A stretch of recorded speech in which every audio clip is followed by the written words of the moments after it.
Skip பண்ணாதீங்க ஒரே நிமிஷம். சால்வேஷன் ரட்சிப்பு அப்படின்னா என்ன தெரியுமா?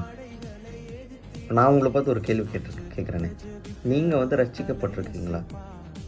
இந்த கேள்விக்கு நிறைய பேர் சொல்கிற ஒரே பதில், நீங்கள் சால்வேஷன் ரிசீவ் பண்ணியிருக்கீங்களா அப்படின்னு கேட்டால், இந்த கேள்விக்கு நிறைய பேர் சொல்கிற ஒரே பதில் வந்து ஆமாம் அப்படின்னு சொல்லுவாங்க. பட் அது உண்மையாகவே ஆமாவா?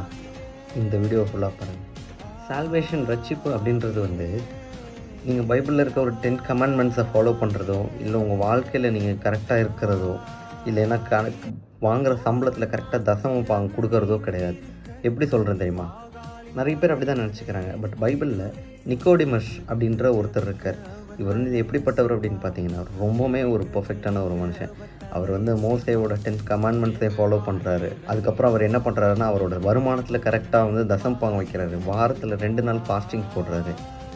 இதேமாரி சர்ச்சோட ஆக்டிவிட்டீஸ்லேயும் அதிகமாக இன்வால்வ் ஆகிருக்காரு. இதேமாரி தான் நம்மள நிறைய பேர் இருக்கோம்.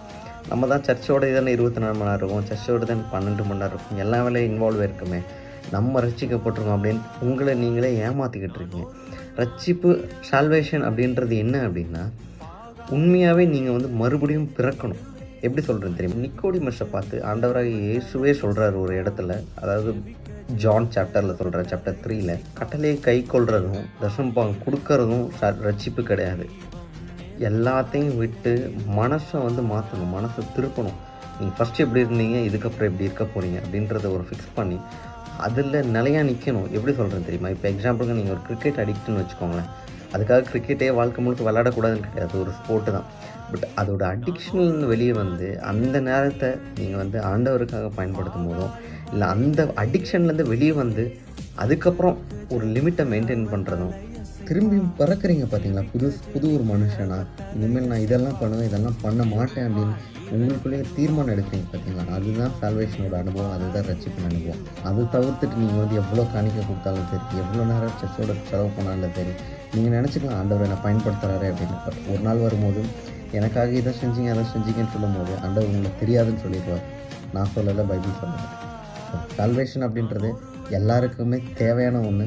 இது வந்து ஆப்ஷனல் கிடையாது. இந்தியாவில் வாழ்கிறதுக்கு எப்படி ஆதார் கார்டு வேணுமோ அதேமாரி வாழ்க்கையை முடித்த அந்த நிமிஷத்தில் உங்களுக்கு சால்வேஷன் கிடைக்கலன்னா கண்டிப்பாக உங்களுக்கு திருப்பி இன்னொரு வாய்ப்பு கிடைக்காது.